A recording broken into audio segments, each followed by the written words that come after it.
One day, George the steamroller was waiting for Percy to take him to a new workplace. George was being rude to Rheneas and Skarloey. "You're just worn-out wheels on worn-out rails. You need rocks for your roads," replied Skarloey, "and we're helping you." "I need to flatten little engines in the scrapyard," retorted George. Then Percy arrived to take George away. He was still rebelling. "Railways are no good. Turn them into roads." The little engines were pleased to see him go. "Rollers are rubbish, so good riddance," they called. George grumbled all the way to the old branch line. He was going to turn it into a road. When they arrived, George was rude again. "Bumpy ride on rotten rails. I'm glad it's over." "So am I," said Percy. "Huh," huffed George.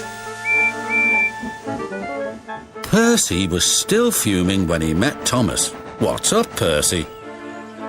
"It's George. He makes me feel down." "Just ignore him," puffed Thomas. George was now enjoying himself. "Ripping up rails," he chortled. "What a life!" "What do you think of this, Thomas?" Thomas took no notice. George felt insulted. "You're a useless blue puffball," he shouted. But Thomas didn't hear. "I'll show him who's boss."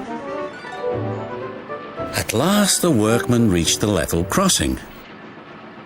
"What shall we do here?" "Tear it up, tarmac it," said George. So they did, but not properly, and George knew it too. Later, Thomas was travelling home on the same line. He was pulling trucks filled with vegetables. The signalman had forgotten to warn his driver about the crossing. "That's nice, we don't need to stop," said Thomas happily. "Yes, we do," called his driver, but it was too late.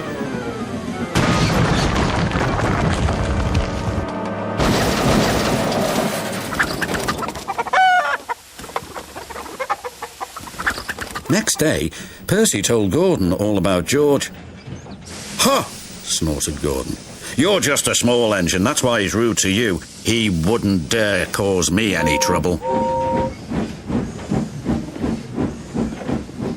George had been taken to some yards to work. As he was chuffering about, Duck arrived with a train of empty trucks. George was blocking his way, and a truck was stuck on the main line. "Let me through," demanded Duck. "I'm too busy. You'll just have to wait." "There's no time to wait. I must clear my trucks from the main line to let Gordon through." "Pah," said George. "Then he'll have to wait too." Duck's driver went to complain to the station master, but the signalman had already switched the points and set the signal to allow Gordon to speed through. His passengers were singing his praises, and he was making express time.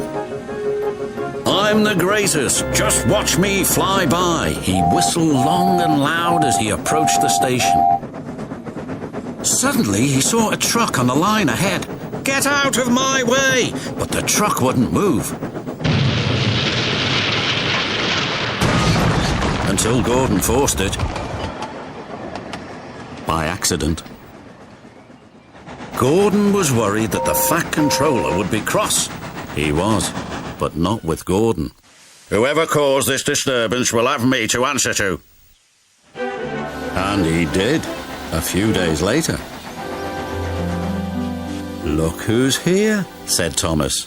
George had been found out by the Fat Controller and punished. He looked miserable. "Now we'll get some peace at last," said Percy. "I want to get rolling again, but I've got to wait a whole week till I do."